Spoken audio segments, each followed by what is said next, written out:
Bonjour à toutes et bonjour à tous. Dans cette vidéo, on va parler des ondes, mais en particulier les ondes mécaniques progressives.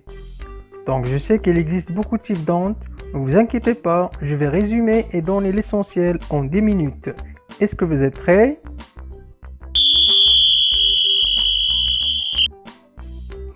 C'est parti. On va commencer par quelques définitions. La première, c'est quoi une déformation? C'est un changement temporaire des propriétés physiques d'un milieu. Pour bien comprendre, prenons l'exemple suivant.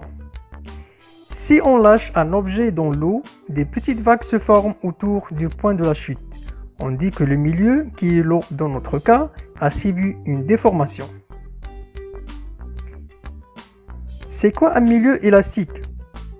C'est tout simplement un milieu qui peut se déformer puis reprendre sa forme initiale, est appelé bien sûr un milieu élastique.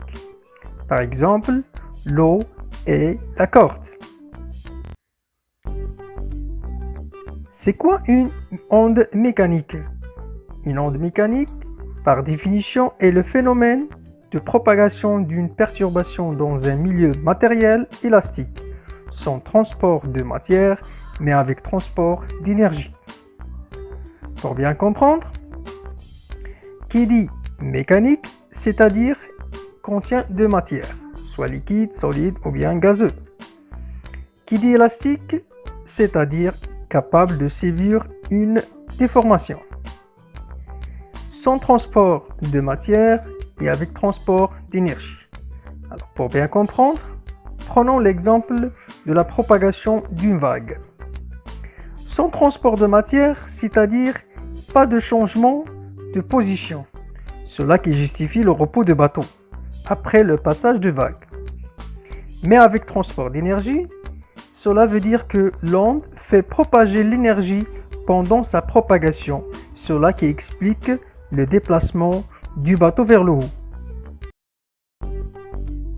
Et concernant la définition de l'onde mécanique progressive, le mot qui vient de s'ajouter progressive signifie qu'il y a une succession entretenue des signaux mécaniques pendant la progression. Maintenant, nous allons voir les principales propriétés d'une onde mécanique. En prenant une onde le long d'une corde, nous devons savoir que le point où la perturbation commence appelé la source. Ainsi qu'il est nécessaire d'identifier un sens de propagation et un sens de perturbation. Mentionnons aussi la queue et la tête de l'onde, puis aussi la déformation. On peut classifier les ondes mécaniques selon plusieurs critères. Nous commençons par la propagation, c'est-à-dire la façon de se propager dans le milieu. On distingue trois types d'ondes. La première, appelée onde unidimensionnelle, c'est-à-dire elle se propage dans une seule dimension, par exemple le long de la corde. La deuxième, appelée onde bidimensionnelle, c'est-à-dire elle se propage dans un plan, un espace à deux dimensions. Exemple, l'onde produite par une goutte d'eau. La troisième, appelée onde tridimensionnelle, c'est-à-dire elle se propage dans un espace à trois dimensions, par exemple l'onde sonore. Ça d'une part. D'autre part, si nous prenons le critère déformation-propagation, on distingue deux types d'ondes. Une onde dite transversale, c'est-à-dire lorsque la direction de perturbation est perpendiculaire à la direction de propagation. Comme exemple, onde le long d'une corde. Et une onde dite longitudinale, c'est-à-dire une onde quand la direction de perturbation est parallèle à la direction de propagation. Exemple, le long d'un ressort. Concernant l'onde sonore, on peut la définir comme une onde mécanique, car elle nécessite un milieu matériel pour se propager est longitudinal car son sens de propagation est parallèle à celle de perturbation. Et vous devez savoir que le son se propage suite à une série de compression-dilatation du milieu. Aussi, les ondes sonores se divisent en 3 types. Les ultrasons, dont la fréquence des ondes dépasse 20 kHz. Les ondes sonores, dont la fréquence est supérieure à 20 Hz et inférieure à 20 kHz. Et les infrasons, dont la fréquence est inférieure à 20 Hz. Vous remarquez que les ondes sonores sont audibles et les ultrasons et les infrasons ne sont pas audibles. Nous arrivons à la vitesse de l'onde. Par définition, l'onde se propage avec une vitesse définie par le rapport de la distance par le temps.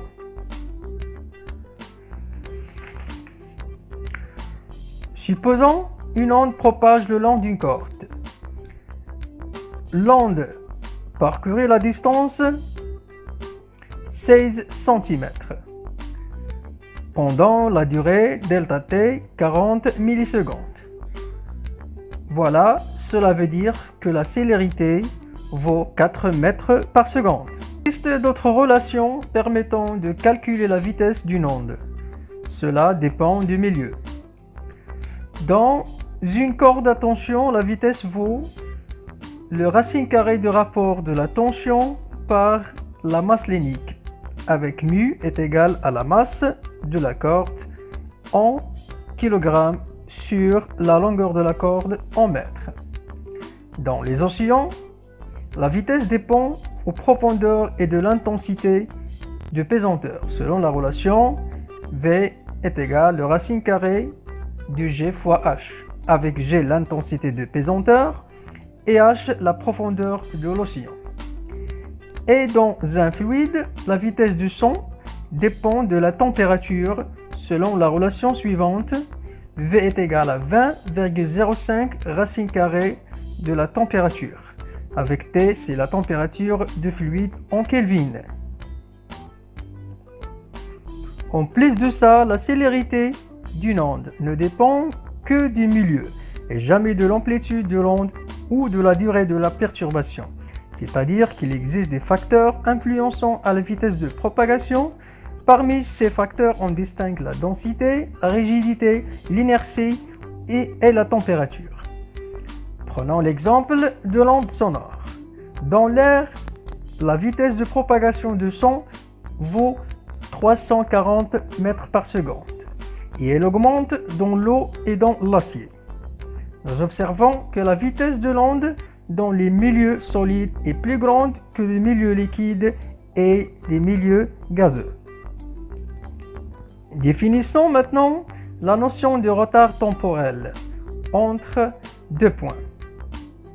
Prenons l'exemple d'une onde le long de la corde. Nous observons que le point M subit l'onde avant le point M', on dit qu'il y a un retard entre les deux points.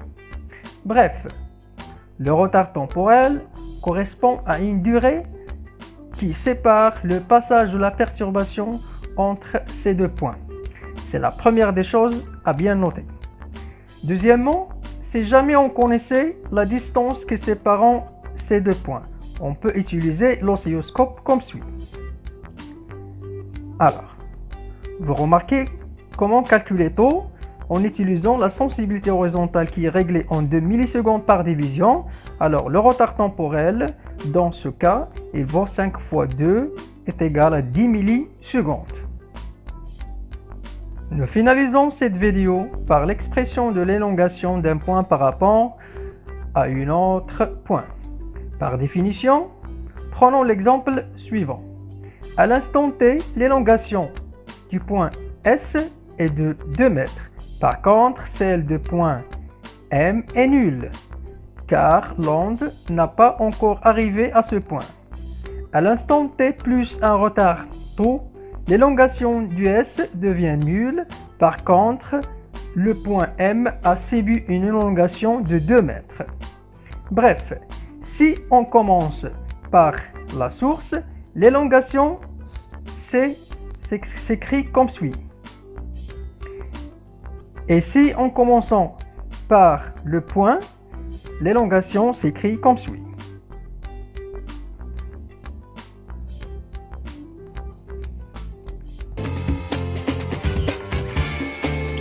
Petit résumé.